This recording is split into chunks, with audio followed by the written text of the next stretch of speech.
Good morning. ये है jatropha का प्लांट और आपने देखा कि अभी 2 दिन पहले जो आंधी आई थी उसमें पूरी तरह टूट के तहस नहस हो चुका है।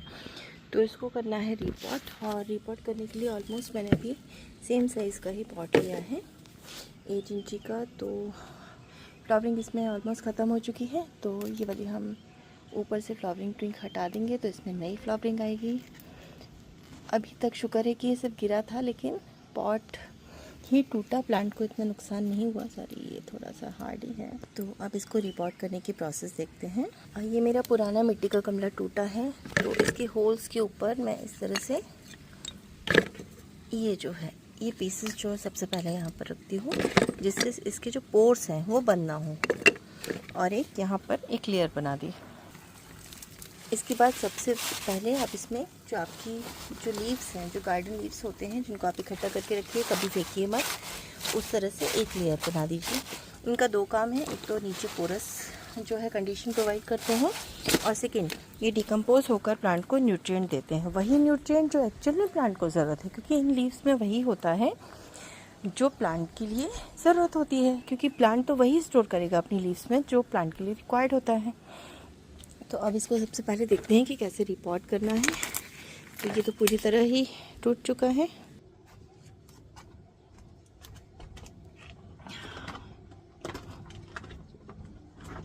रूट को ज़्यादा डिस्टर्ब नहीं करते अभी, क्योंकि एक्चुअल में रिपॉटिंग का टाइम नहीं है।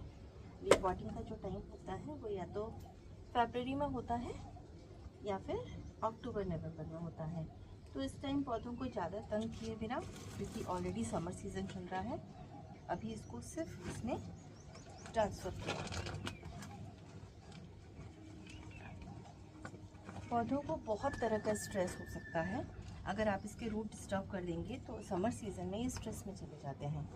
और मैं आपको बात बताऊं कि जब आपको थोड़े से इनको ये प्रॉब्लम में दिखें तो आप मल्टीपल चीज़ें प्लीज़ अटैम्प्ट मत करिए उसके समय, कि आपने कटिंग भी कर दिया, तो आपने कुछ भी उसको फर्टिलाइज़र भी दे दिया, सब कुछ दे दिया। तो इस कंडीशन में ये होता है कि प्लांट तो ऑलरेडी खुद को रिकवरी करने के लिए लगा हुआ है, उस टाइम पर आपने उसकी ब्रांचेस भी कट कर दी, तो उसके ऊपर वुंड्स क्रिएट हो गए, घाव बन गए।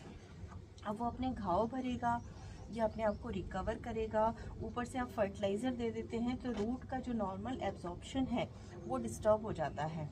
तो वो एक इस तरह के स्ट्रेस कंडीशन में आ जाता है कि वो अपने आप को रिकवर नहीं कर पाता।